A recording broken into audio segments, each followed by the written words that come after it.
है आपका geography study centre में। आज मैं आप लोगों के लिए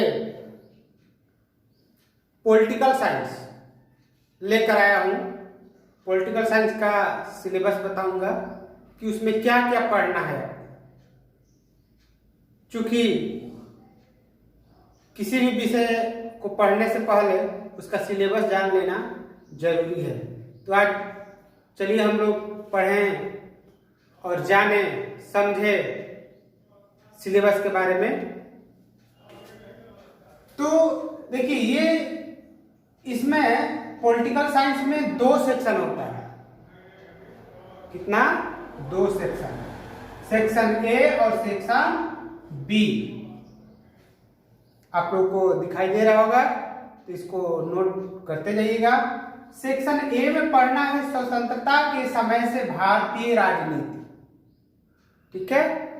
और सेक्शन बी में पढ़ना है समकालीन विश्व राजनीति, ठीक है।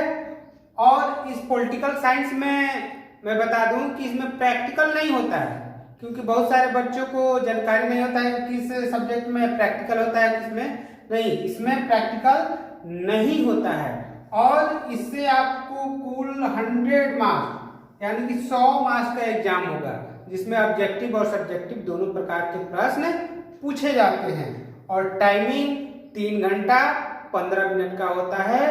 तो आप लोग जान गए होंगे। अब इसके बाद हम लोग पढ़ेंगे, अब देखेंगे कि सेक्शन ए और सेक्शन बी में क्या क्या पढ़ना है, उसके बारे में विधिवत जानेंगे।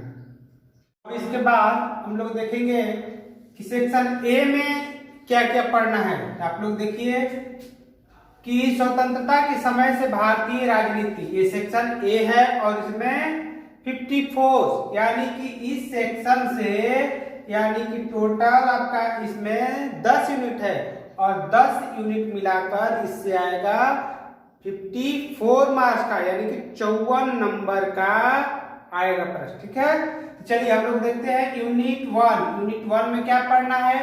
एक दलीय प्रभुत्व का दौर, ठीक है। एक दलीय प्रभुत्व का दौर। सेकंड में देखते हैं, सेकंड में पढ़ना है राष्ट्र निर्माण तथा इसकी समस्याएं। राष्ट्र निर्माण तथा इसकी समस्याएं, ठीक है। यूनिट 3 में पढ़ना है नियोजित विकास की राजनीति। क्या चीज? नियोजित विकास की राजनीति। यूनिट 4 में देखें भारत के विदेश संबंध, यानी कि भारत का अन्य देशों से किस प्रकार का संबंध है। यूनिट 5 में पढ़ना है कांग्रेस व्यवस्था की चुनौतियां तथा उसका पुनर्स्थापन, ठीक है। इसको आप लोग नोट करते जाइएगा। उसके बाद यूनिट 6 संवैधानिक व्यवस्था का संकट।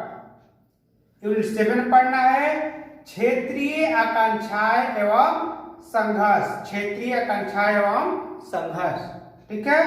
उसके बाद यूनिट 8 में पढ़ना है नए सामाजिक आंदोलनों का अभ्युदय। क्या चीज? नए सामाजिक आंदोलनों का अभ्युदय, ठीक है। 9 में पढ़ना है लोकतांत्रिक उछाल तथा गठबंधन की राजनीति। और 10 में पढ़ना है अद्यतन मुद्दे एवं चुनौतियां, यानी कि सेक्शन ए में कितना पढ़ना है? 10 यूनिट आपको पढ़ना है, ठीक है। अब हम लोग देखेंगे सेक्शन बी। सेक्शन बी में क्या क्या पढ़ना है? इसमें पढ़ना है समकालीन विश्व राजनीति। इससे आपका मार्क्स आएगा 46 यानी कि 46 नंबर का इस सेक्शन में पूछा जाएगा। सेक्शन ए में कितना यूनिट था? 10 यूनिट। और सेक्शन बी में आपको केवल 9 ही यूनिट पढ़ना है, ठीक है। इसमें 10वां यूनिट देखिए नहीं लिखा गया है, इसमें केवल 9 ही यूनिट आपको स्टडी करना है, ठीक है। और इससे आएगा 46 मार्क्स का कंफर्म। चलिए अब हम लोग यूनिट 1 देखें। इसमें क्या पढ़ना है? विश्व राजनीति में शीत युद्ध का दौर, ठीक है। आराम से लिख लीजिए आप लोग, ठीक है।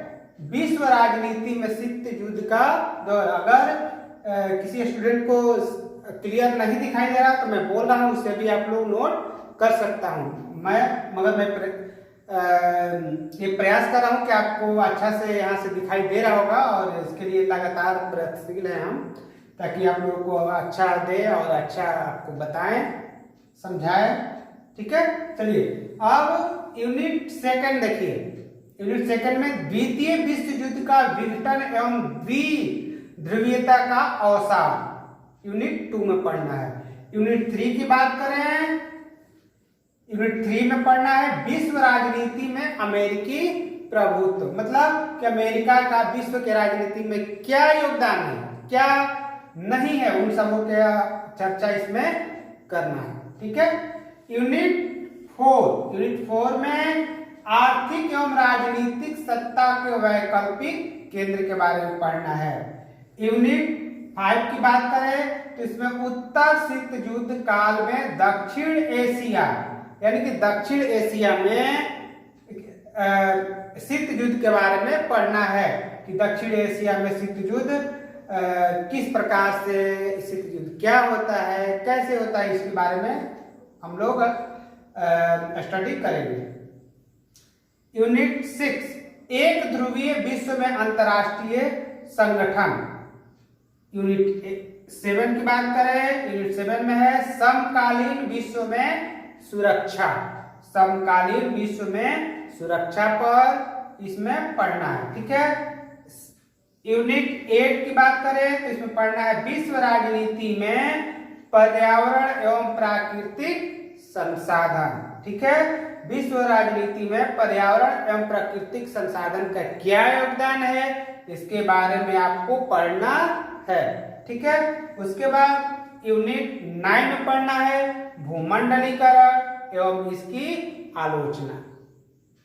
ठीक है, तो आप लोग लिख लिए होंगे, इसमें केवल 9 ही यूनिट पढ़ना है, इसमें केवल 9 यूनिट ही पढ़ना है। सेक्शन ए में 10, सेक्शन बी में 9।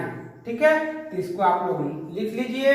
उसके बाद आप लोग की बुक खरीद लीजिएगा, जो भी बुक खरीदे आप, एनसीईआरटी का भी बुक सबसे बढ़िया है वो भी खरीद सकते हैं, और दूसरे पब्लिकेशन का भी आप बुक चाहे तो खरीद सकते हैं, आपको पढ़ने में सहूलियत होगा। ठीक है, चलिए तो आप लोग बता लिए होंगे।